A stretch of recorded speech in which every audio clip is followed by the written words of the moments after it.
Hey Pino, how's it going? Before I get started, I just want to say that Rubik's Revenge thing was just mind-blowingly incredible.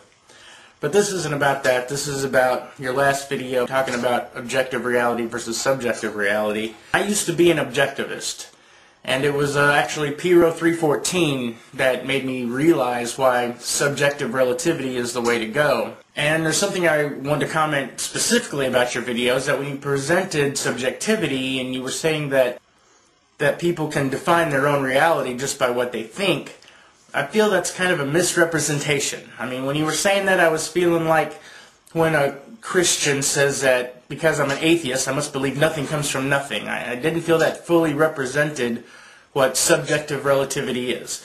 Now, certainly what you said would fall into that category, but I also kind of think that if someone comes to the point that they become a subjective relativist, that it bears a certain responsibility on observing the universe for what it is. Otherwise, you might as well not even be talking about this kind of thing. And when you're an atheist and you're concerned with morality, you kind of bear your own responsibility upon your morality, and just being an atheist isn't a license to go kill people and eat babies and that kind of thing. And that's kind of how I feel about your representation of subject relativity. Now, certainly, if everyone was subjectively relative, people can make up their own realities and believe anything they want to. And that is kind of happening, because a lot of people do believe that perception is reality.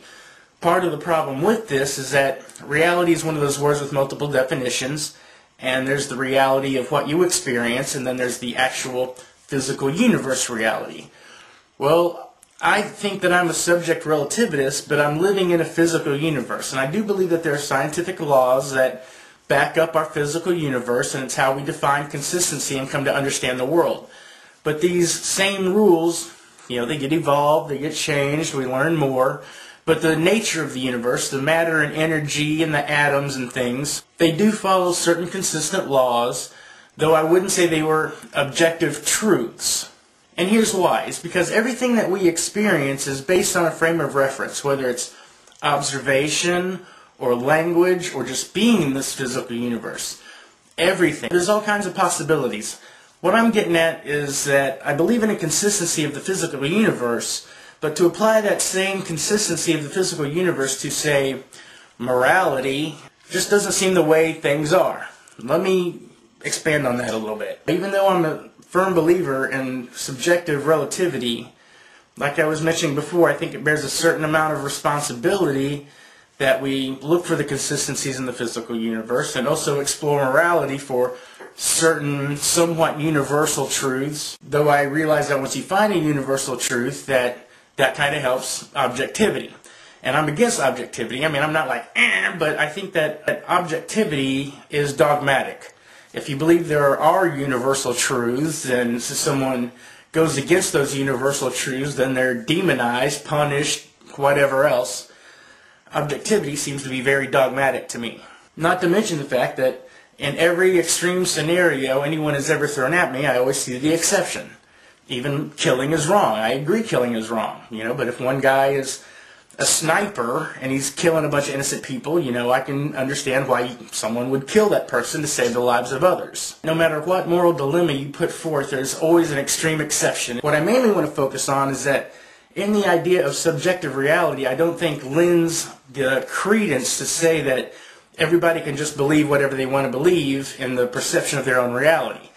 I believe I exist in the physical universe, and that my subjective reality, if I want to really understand and be in reality, then I have to understand the physical universe. And it really doesn't matter what my observations or opinions are, because all of that is just within a context. And that's sort of the point of the subjective reality, is that everything you observe, think about, speak about, know about is within a certain context, whether it's the physical universe or morality.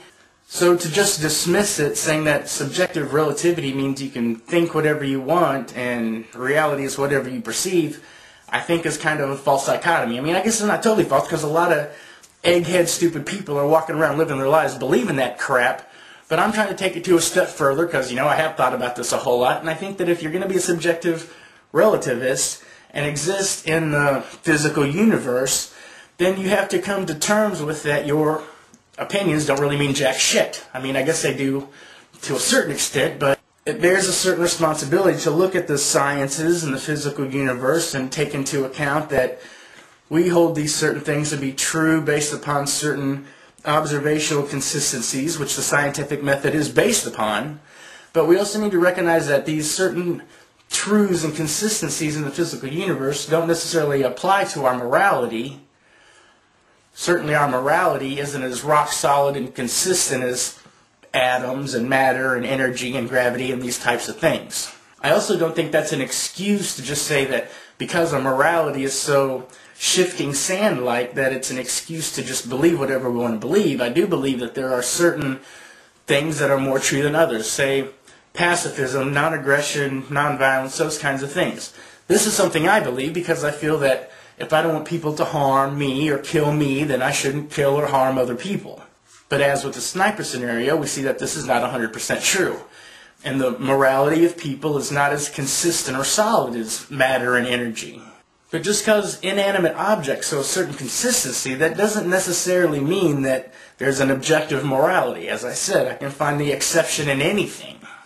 And as long as I can find an exception, no matter how absurd it might be, it disproves objectivity.